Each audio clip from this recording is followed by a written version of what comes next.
at yung pangangailangan ng pagbibigyan, no? So, kung medyo lumalaki na po ang mga babayaran nung yung sinusuportahan, so ibig sabihin, tapos ikaw ay na-promote, tumaas din ang kakayanan mo na magbigay ng suporta, so hindi siya fix, hindi mo pwedeng i-fix yung amount, no? So ito yung mga bagay na mga hindi po pwedeng i-waive. May iba pa, no? Halimbawa, wini-waive ko na ngayon ang aking future legitim. Taray, may legitim. Yung parang future na mamanahin. For example, mga magkakapatid kayo, sabi mo, sige, sa inyo na lang yung aking future legitim. Waive ko na yung karapatan ko. Total, mga ganid kayo. Galit. Galit. So pag future legitim, hindi rin siya pwedeng i-waive. Paano mo mai-waive yung wala pa sa'yo? 'Di ba? Tandaan po ninyo ang legitim, nagte-take effect yan kung halimbawa may namatay, no, na may-ari ng property, no? Ibig sabihin, it's either yung nanay nyo or tatay nyo o yung mga kamag-anak nyo na kayo ang pinaka-nearest relative at kayo ang magiging heir, no? Hindi po pwedeng i-waive yun kasi wala pa yun sa inyo May mga iba kasing mga bagets o bata, no? O kaya yung mga anak, yan, anak na lang, wag na bagets, baka super bagets yun. Ang mga anak na ine-expect nila, halimbawa may mga property ang mga magulang nila, yun na ay kanila. Wow. Paano kung ibenta ng parents yun? May magagawa ba kayo? Syempre wala.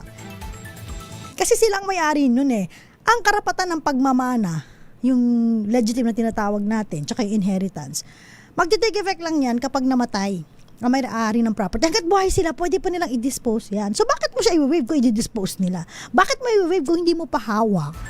Okay? So yung mga bagay na mga hindi po pwedeng i-waive. Pero as to the waiver, ng halimbawa, nag-agree naman kayo, no? Signed by employees and employers, which pertains to monetary claims o kaya naman po illegal dismissal, yan valid and binding yan. Pero meron pa ring qualification para maging valid and binding siya. So mamaya pag-uusapan natin yan. Kasi akala natin kapag pirma lang tayo ng pirma sa waiver and quit claim tapos na. 'Di ba? Paano kung hindi pala hindi pala pinag-usapan yan? So parang napilitan lang, no, na pirmahan.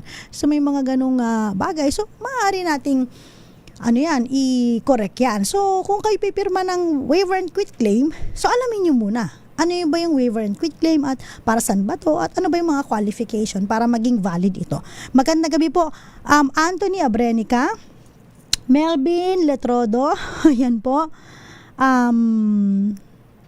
muchas gracias. Shout out din po kay Nanay Connie. Happy birthday to my sister pala. Birthday pala niya. Happy birthday. Si Sister JB Adami. Ayan. Happy birthday sa'yo. Uy, 40 na. Huwag ko tayo buko pero ibubuko kita. Ayan. Pero mukha naman bagets. Kaya okay lang. Magandang gabi rin po kay Nanay Connie and of course kay Tita Erlinda and sa lahat pa po ng mga nakikinig sa atin. Sa mga nakamiss po kay Miss Thea Pecho, wala siya this week Parang na yun, nagliw-aliw na po yun Nang iwan yun si Miss Thea Pecho minsan kasama ko yan sa Hirap at Ginhawa, sa programa o sa mapaibang bansa. Kami ang magkadamay. Ay nako, ayan, ang sarap ng pakiramdam kapag meron kang mga friendship, 'di ba? Sa opisina. Watching po from Melbourne, Australia, Joel Mangasep. Shout out daw po kay Evelyn Ramirez Mangasep and Dr. Sofia. Oo nga, agad daw nagbakasyon ni Teresita, ni Miss Thea, sabi ni Miss Teresita nang iwan bigla Anyway, babalik po tayo. Ilan po muna mga paalala dyan lamang po kayo. Pagbati rin po sa mga nanonood sa atin sa Sky Cable Channel 129, Signal Channel 18, Destiny Cable Channel 129, sa Cable Link Channel 3, Bicol CATV System, TVC Cable Network, JP Cable TV, and Madera Cable TV.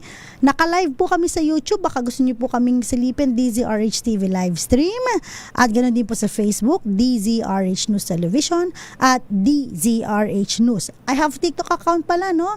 Hanapin niyo po ATTYCAM. Babalik po tayo. Ilan po munang mga paalala dyan lamang po kayo. Oras po natin, 6:53 na po ng gabi.